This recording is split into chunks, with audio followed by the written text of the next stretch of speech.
Well, hello, everybody, and welcome to my show. My name is Jason DeCosta, and this is Consistent Preterism. Thank you for joining me today. Hope everybody's doing well out there. I wanted to rant a little bit about a topic that I don't think people think about often enough and are not critically thinking about often enough. And I have pressed some recent arguers on this very topic, to which I received some incredibly astounding and surprising answers that were extremely not satisfying for me and shouldn't be for anybody, actually. But the problem is, and the question that I brought forth was, okay, let's consider that this story actually occurred and that Jesus was the savior of all humanity and that whoever believes in him shall not perish but have everlasting life, right? Let's assume that all of that is true, that Io is incorrect, that the story is not about Israel only. It's actually about all humanity for all time, and everyone's under a curse and everybody needs faith in Jesus and this, that, and the other. Okay, so let's go to the timeline.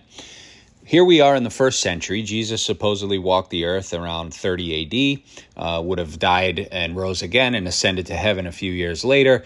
And then there's this period, which is referred to as the last days, which is documented in the New Testament letters. Okay, and that last days period is leading up to the fall and destruction of Jerusalem and the end of the age, aka the world that they knew, and all things related to that temple system, the altars, the law, everything that was related to that was coming to a close, hence why they were in the last days.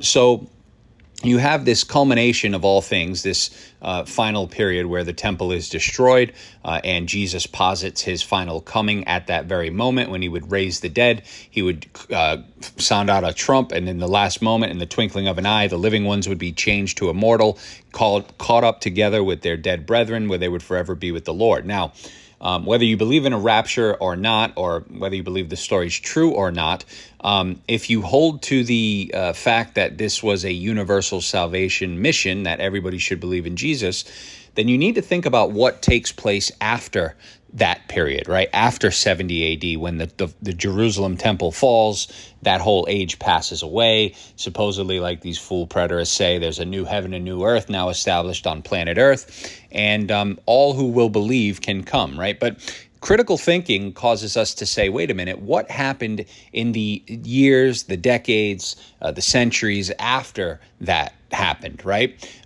Because again, if this was God's plan to bring everybody into this story through belief in Jesus Christ, you would think that it would be fair game, right? You would think that everybody would have access to it, that there would be no, boundaries or, barriers, if you will, to get to this story so that they could learn about this Jesus character and actually make a conscious choice to put their faith in him and be saved, right? That's what the logical conclusion would be if this was about all humanity. Yet, we have big problems, right? The first problem is that the Bible itself wasn't actually put together, the first copy anyway, called the Codex Sinaiticus. I don't know if I'm pronouncing that right, but that first Bible was a single copy, and that was put together sometime between 250 and 300 AD. Okay, that was the very first collection, right? It was not invented until the mid-3rd century AD. Okay, and before that, all the texts of the Bible were basically stored on individual scrolls, right? It was not practical to put something the length of the Bible on a scroll, so all these books of the Bible were put on, separate scrolls or on small collections and whatnot. But they did not exist as a single volume, aka the Bible, until a few hundred years later, roughly, maybe 200 at the very least. So the first thing we have to ask is, okay, well, what about all the people that didn't know about this, right? Because this event took place in such a small localized region, right? The region of Jerusalem, Judea, and that Roman Empire region, which, by the way, there's really no outer biblical proof that this Jesus even existed. I mean, it's very, very minimal for someone who supposedly turned the whole world upside down in those days. You would think that there would be more than just what the Bible says and a couple of quotes from Josephus that are questionable and considered interpolations, but that's another story. But in the first century, it's believed that there were roughly maybe 300 million people, somewhere in between 200 and 300 million people alive on planet Earth. what's even more fascinating is it's believed that there was roughly 40 million living in the Roman Empire. So that means that it's only somewhere between 15, maybe 20% of the world's population would have lived in the area where supposedly these things were taking place, right? The areas that Paul wrote to, or the areas of, Jerusalem, Judea, Samaria, the ends of the land in that immediate last days context where the gospel was going out to these regions nearby, right? Paul, of course, didn't travel to places far abroad and take month-long boat rides to get out to lands where the Aborigines were living and Indians were living and different people groups were living. Paul didn't do that. None of them did that, right? Those people that lived out there, roughly the other, 150 to 200 million of them, had no clue about this story. They would have not had a clue, right? There's no TV they can flick on and say, oh, look, Jesus is doing wild things over there in the Mediterranean, right? There's nothing like that, okay? There's no Pony Express that can bring the mail and drop it off at their mailbox and say, look, believe in Jesus because all this stuff is taking place. These people lived in absolute darkness, had no clue what was going on, wouldn't have had a clue, the slightest clue, who Jesus Christ was. And so the fact that nobody considers these things is pretty insane to me, right? Because again, you're talking, if the Roman Empire had 40 million people living in it in that first century, and nobody wrote about this stuff, nobody, literally nobody, okay, has any record or recollection of this Jesus character, that speaks volumes, right? That's insanity to me because of what was supposedly taking place and all the miraculous things that were going on and this, that, and the other. That's point number one, just the absurdity of that, right? But the other point is that of the roughly 200 to 300 million people on planet Earth, which is just an estimate, could be more, could be a little less, who knows? But of those people, only 40 million lived in the Roman Empire. So the rest of them, let's assume it was 300, that would leave 260 million additional humans that lived far and wide outside of the perimeters and boundaries of the Roman Empire, had no clue who this Jesus was, right? No clue, okay? And so we have to ask ourselves, well, how did they hear of it, right? If this change took place at the coming of the Lord, like these fool preterists assume, and they say, well, in 70 AD, a new covenant kicked off, and now everybody could put their faith in Jesus because he came and died for them. Well, how did these people hear about it, right? Because again, for at least the next 200 to 250 years, there was no Bible. Nobody would have had access to this message besides a select few privileged individuals that lived in and around that empire, that area, right? But nobody had access to this stuff, right? And if you say they did, you're a downright liar, okay? That's the truth. You're a liar, okay?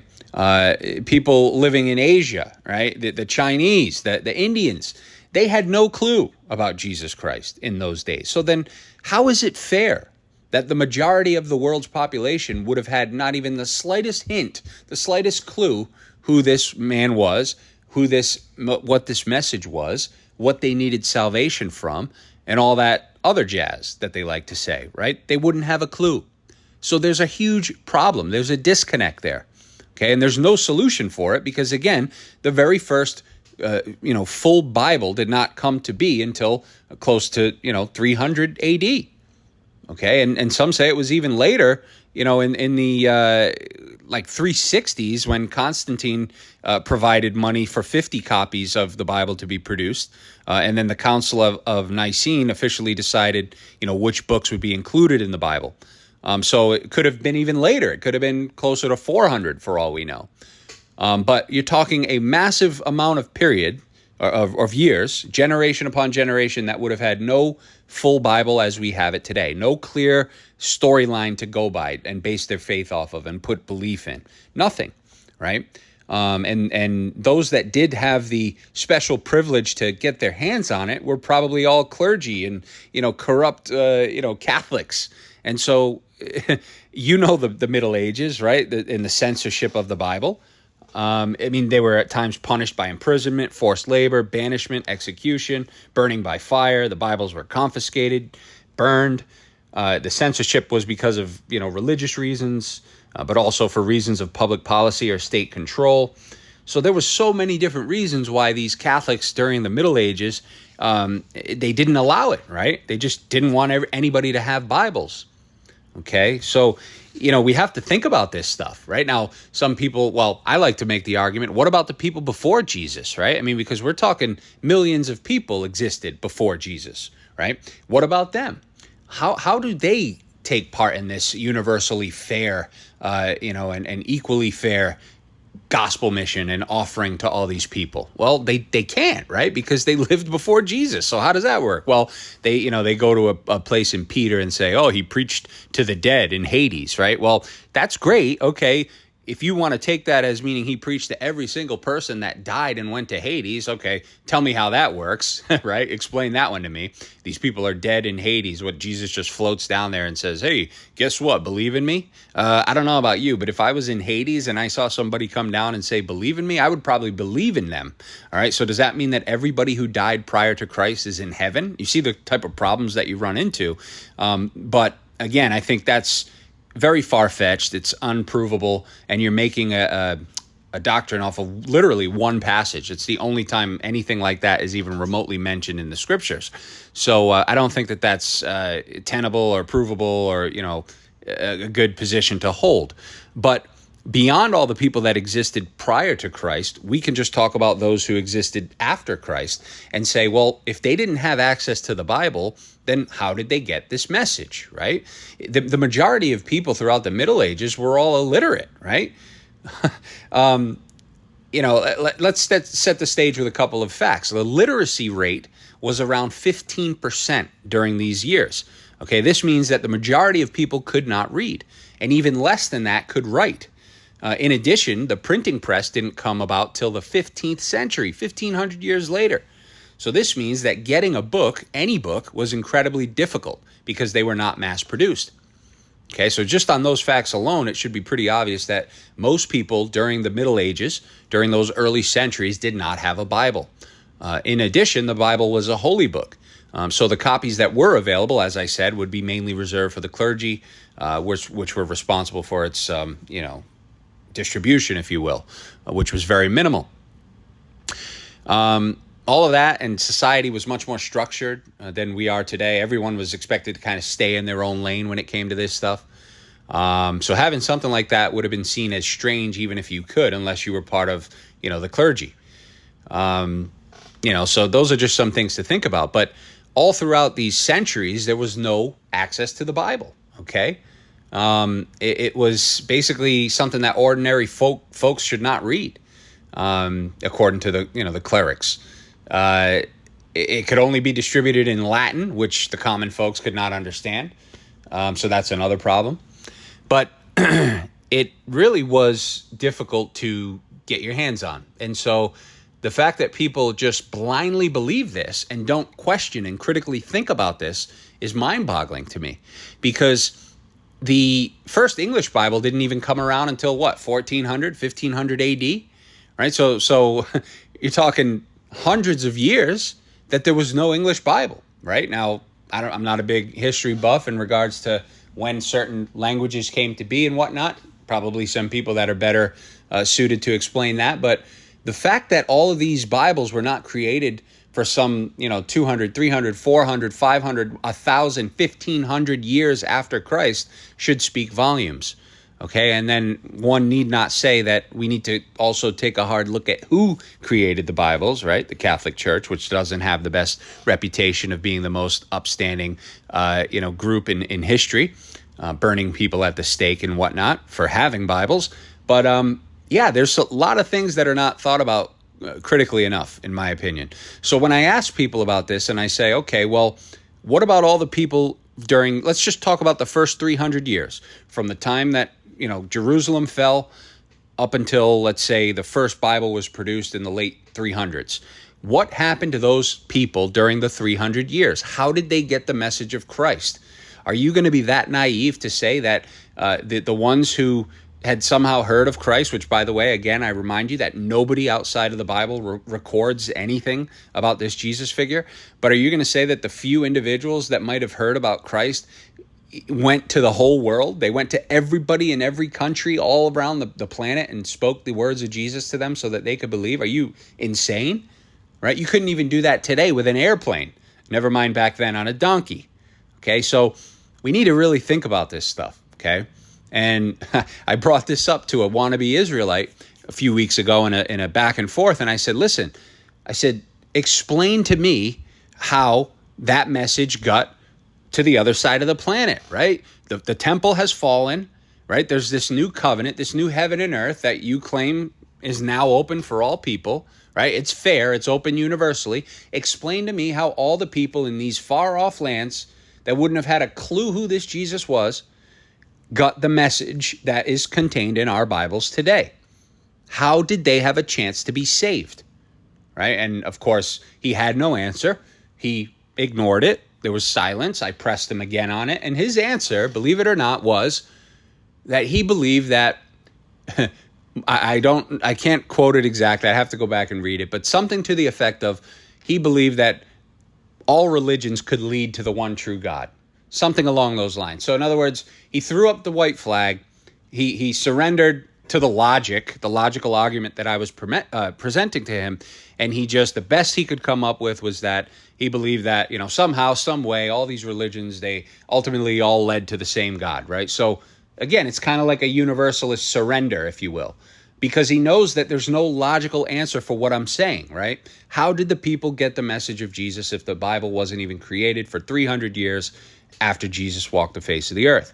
At the very least, we need to think about those people during those 3 centuries and say, how come they got the shaft, right? Let's forget about all the people prior to Jesus that got the ultra shaft, but let's talk about just the 300 years before the Bible was created after Jesus. Did they get the shaft? Yes, they did. They had no chance to believe, no chance to be forgiven of their sin, no chance to put their faith in Christ at all. And then we can take that a step further and talk about the next 1,000 years after the Bible was created, the Middle Ages, and we can look at that and say, holy crap, it was extremely difficult for anybody to get their hands on a Bible, right? And if you think that the Catholic Church spread the good news of Christ in a way that reached all these places, you're out of your mind, right? They wouldn't even allow you to have a Bible, right? They'd burn you at the stake if you did.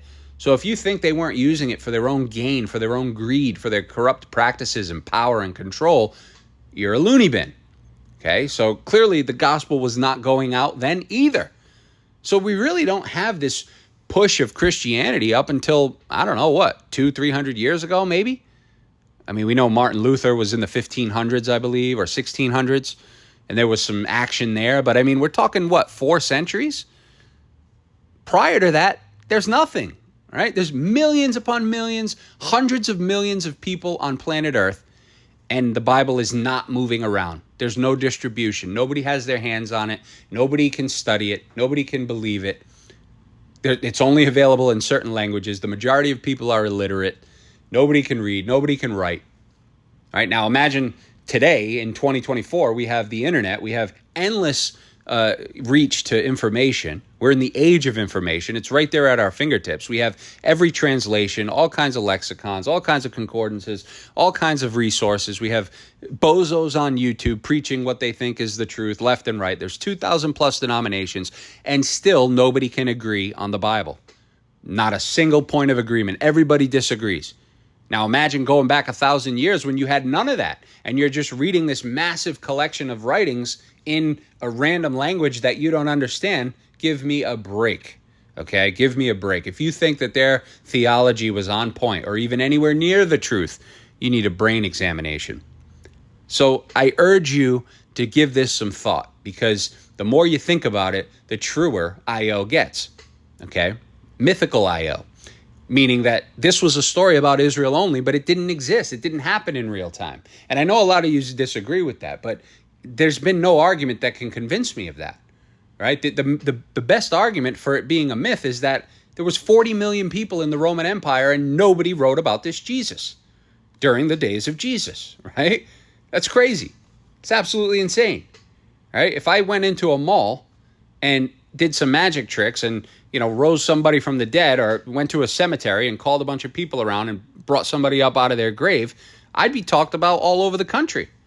I'd be talked about all over the world. I'd have 1 million subs on YouTube overnight. Right? So you mean to tell me that one person back then in an empire of 40 million didn't hear and see and document some of the works of this Jesus? Right? Not even one. And the guy who did, the guy who had all these writings, all these crazy, extensive details about that period, only mentions a random Jesus character 2 times. 2 times out of endless volumes. I mean, we're talking volumes that could stretch, a quarter mile. And he only mentions this guy 2 times in very questionable ways, and nothing too crazy, like nothing wild. And of course, many scholars believe they're interpolations because they just don't really make sense, and they seem like something that a corrupt Catholic or a church, clergy member might have, added to the text later on. It just seems that way to validate what they were saying, what they were preaching. So there's a lot of doubt. Okay, but my point again is just critical thinking, folks. Critical thinking. How does one understand the story of Jesus and come to understand that they need him for forgiveness of sins, if not for reading the Bible? You can't, right? You have to come to that conclusion through reading the Bible. And yet the Bible was completely foreign, completely unavailable, completely non-existent for centuries after Christ. Something ain't adding up, folks. I hope you liked it. If you did, give it a like a Rooski. If not, take a hike a Rooski. You know what to do. Have a great day, everybody. Bye-bye.